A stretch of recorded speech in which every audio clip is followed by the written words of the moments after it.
ایک وقت کی بات ہے، ایک گھنے جنگل کے کنارے ایک چھوٹا سا گاؤں تھا جہاں بھیما نام کا ایک سمجھدار اور بہادر انسان جیسا بندر رہتا تھا۔ وہ ہمیشہ دوسروں کی مدد کرتا اور اپنی سادگی کی وجہ سے سب کا پسندیدہ تھا۔ ایک دن بھیما جنگل میں لکڑیاں جمع کر رہا تھا کہ اچانک اسے زمین میں دبی ہوئی ایک چمکتی ہوئی چیز نظر آئی۔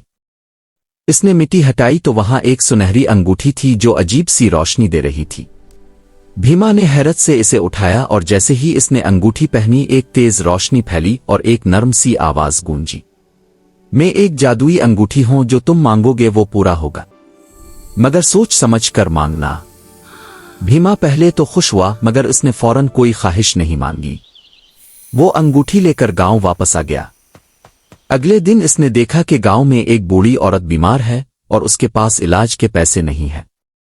بھیما کو انگوٹھی یاد آئی، اس نے آنکھیں بند کر کے دل سے دعا کی، اس ماں کو صحت مل جائے۔ اچانک ایک ہلکی روشنی چمکی اور کچھ دیر بعد وہ عورت خود کو بہتر محسوس کرنے لگی۔ سب حیران رہ گئے۔ بھیما نے کبھی انگوٹھی کو اپنے فائدے کے لیے استعمال نہ کیا، وہ صرف دوسروں کی مدد کرتا رہا۔ کبھی کسی بھوکے کو کھانا مل جاتا، کبھی کسی غریب کو مدد مل جاتی۔ مگر ایک دن گاؤں کا ایک لالچی آدمی یہ سب دیکھ رہا تھا۔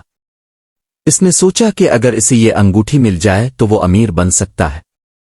رات کو اس نے چوری سے بھیما کی انگوٹھی چرا لی۔ جیسے ہی اس نے انگوٹھی پہنی، اس نے کہا، مجھے سونا دو۔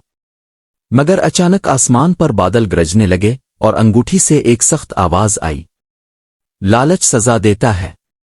اچانک وہ آدمی زمین پر گر پڑا اور اس کے ہاتھ سے انگوٹھی دور جا گری۔ اگلی صبح بھیما کو انگوٹھی واپس ملی۔ اس نے اسے دیکھا، مسکرایا اور کہا، اصل طاقت چیزوں میں نہیں، نیت میں ہوتی ہے۔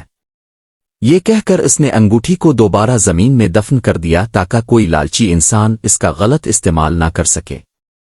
گاؤں والے اس کی نیکی دیکھ کر اس سے اور بھی محبت کرنے لگے اور بھیما ہمیشہ کی طرح خاموشی سے دوسروں کی مدد کرتا رہا۔